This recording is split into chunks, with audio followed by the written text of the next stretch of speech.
अस्सलाम वालेकुम रहमतुल्लाहि व बरकातुहू।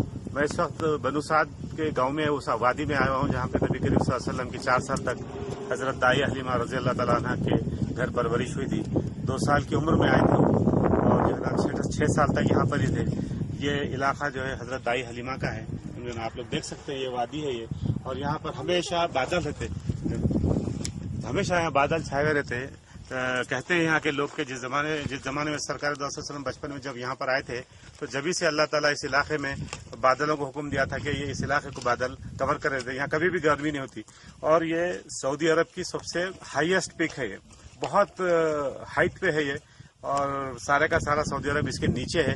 लेकिन अल्हम्दुलिल्लाह यहाँ पहुँच चुके हैं। अब आपको हम हजरत दाई हलीमा रज़ी अल्लाह तआला अन्हा का घर और सरकार दो वसल्लम का वो कमरा बताते हैं जहाँ पर वो आराम फरमाया करते थे। आइए देख सकते हैं आप, ये नबी करीम सल्लल्लाहु अलैहि वसल्लम का कमरा अक़दस था, यहाँ पर आराम फरमाते थे वो। यही वो कमरा है जहाँ पर सरकार दो वसल्लम की 4 साल तक जो परवरिश हुई दाई हलीमा के रज़ी अल्लाह तआला अन्हा के घर में। ये सरकार दो वसल्लम का रूम था। आप लोग इसका गौर से मुशाहिदा करिए।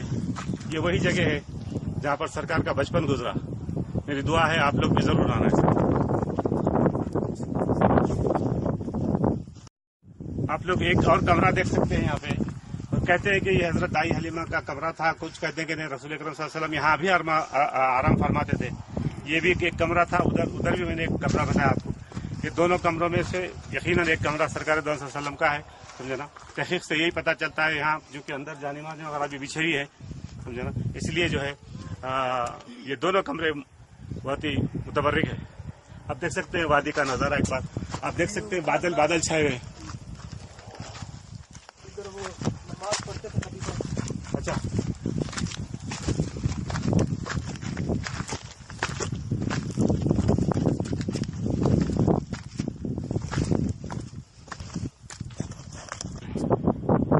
मोरखी लिखते हैं कि ये वो जगह है जहाँ पे नबी करीम सल्लल्लाहु अलैहि वसल्लम जब छोटे थे तो हजरत दाई हलीमा रज़ी अल्लाह तआला अन्हा के बेटे के साथ यहाँ बैठते थे, यहाँ खेलते थे। ये वो जगह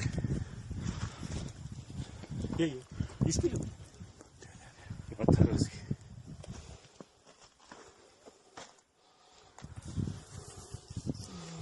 ये पत्थर देखिए आप, ये जो नजर आ रहा है पत्थर, सरकार दो वसल्लम इसी पे बैठा करते थे। अल्हम्दुलिल्लाह ये वादी है।